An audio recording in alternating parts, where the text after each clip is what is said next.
would stay in standard tuning. Yeah, like it just works. You know, it's a 25.5 scale guitar, if you're wondering. The 24 frets, the fret axis on this, it's got the sound of a Les Paul with the playability of an SG, sort of. You know, except for the scale length, but with the scale length of a Fender Strat. You know what I mean? Like that's kind of the best way to describe this guitar. It's kind of like the three vintage guitars thrown into one, and with the headstock design, it holds tuning quite well, especially when I get a little bit crazy with the string bends.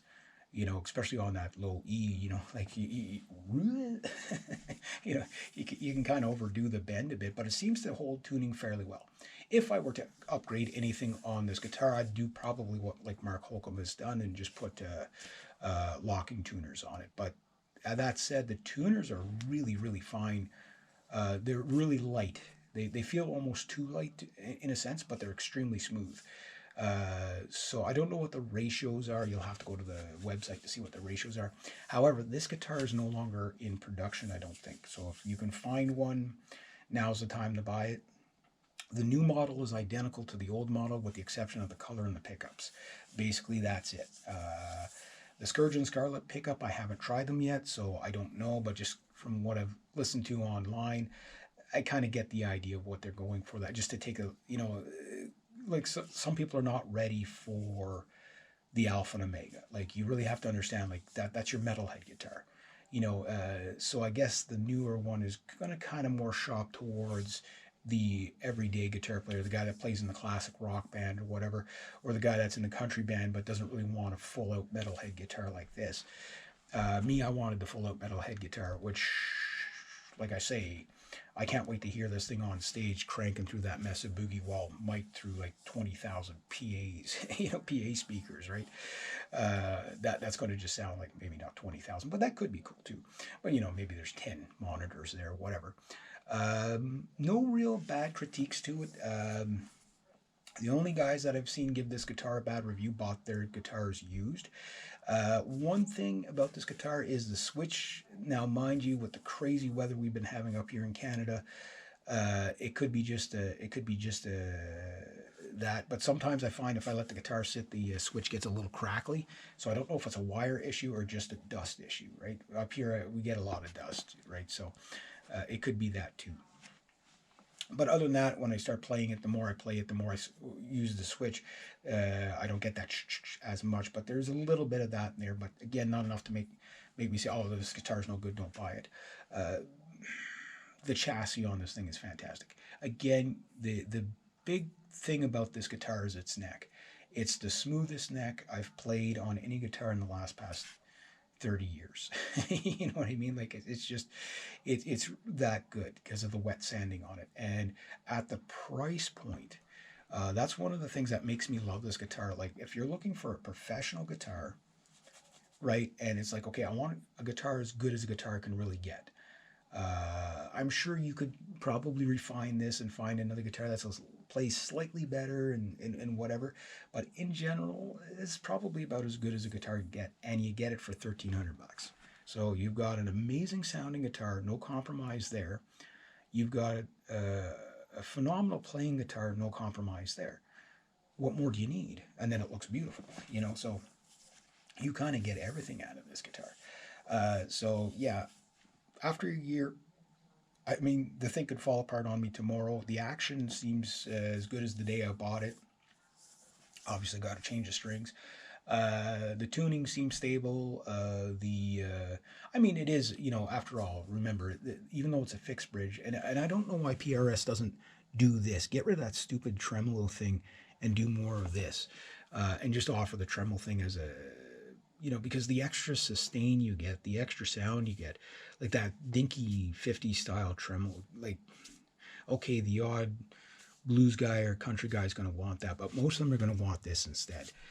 This is solid mounted. The amount of sustain that comes off that bridge, it's fantastic. The clarity, it's a string through body. You just get the resonation. You just get everything out of it. So for PRS, if you work at PRS, say, you know what, ditch that other thing. And, but I am a very big fan of PRS. So these are my Holcomb 6-string and 7-string are my first PRSs, and they did not disappoint. Bang for the buck, I think. Maybe I got lucky and I just got the two, creme de la creme of them. But on the other hand, I don't think so. I think it's just, they really, really stay on top of the quality control. I'm sure there's going to be a couple of them that, they make thousands of these things, right? So I'm sure there's a few that are duds or whatever. But at the end of the day, I'm going to just say it's a phenomenal guitar. It's going to be in my guitar arsenal. Like, it's going to take a lot to dethrone this. When I go into a guitar, you guys know my SG61 reissue, which is sitting over in the corner there, is kind of like my favorite guitar of all time. But that guitar does not do what this guitar does, and vice versa. They're different animals, right? The other one's more of the classic rock and stuff like that. This is my, future sounding guitar. It's the one that's going to bring me into the symphonic metal. It's the one that's going to bring me into the, the really outrageous guitar stuff. As I, there's always room for improvement as a player, but. Yeah, there's that. So this is a guitar that when you walk into a music store and you try all the other guitars on the wall, this is the guitar that's in my head saying, okay, well, what's on the wall? Is it better than what I have at home? And so far, maybe with the exception of a Charvel that I tried the other day, but it was different, I would still probably keep this and have the Charvel beside it as the with the Floyd on it, right? But for playability, again, it's a C-shaped neck. It's so smooth. It's again that wet sanding and the binding again. If you're playing this thing with your eyes closed, you can't even feel the edge of the binding. Like it's completely, it's amazing. Like I say, you just for this price range, I don't know why every manufacturer isn't doing that. If PRS could do it, why can't everybody else? You know what I mean? Like, I know a lot of people like unfinished satin-based necks. It's even better than that. It's even smoother than that. So, again, I haven't played it live yet, so unfortunately I can't critique it from there, because maybe live I'll notice things about, when you do play a guitar live, if there's any flaws in the guitar, that's when you find them, right? So if you got bad pickups, shorts, and stuff like that, it's always live when you do it. If the guitar won't stay in tune, it's always under those crazy... hot, stage lights that, put it out of tune, right? If you got a guitar that just has a really unbalanced pickup sound and you're up at that stage volume or concert volume, loud, that's when you hear it. So far, I've had this thing, pretty loud through there. So far, no, it seems clear as glass at high volumes. Doesn't seem to have any weird overdriven tones at high volumes. It just seems like a really just good solid guitar. Yeah, so I can go on forever and a day how great it is, but 1 year, if you were to ask me would I spend the money again, yes. In fact, I would say buy two. I've pretty much been saying that since day one, since I got this guitar. If you have the opportunity, like, buy two. But buy one at first.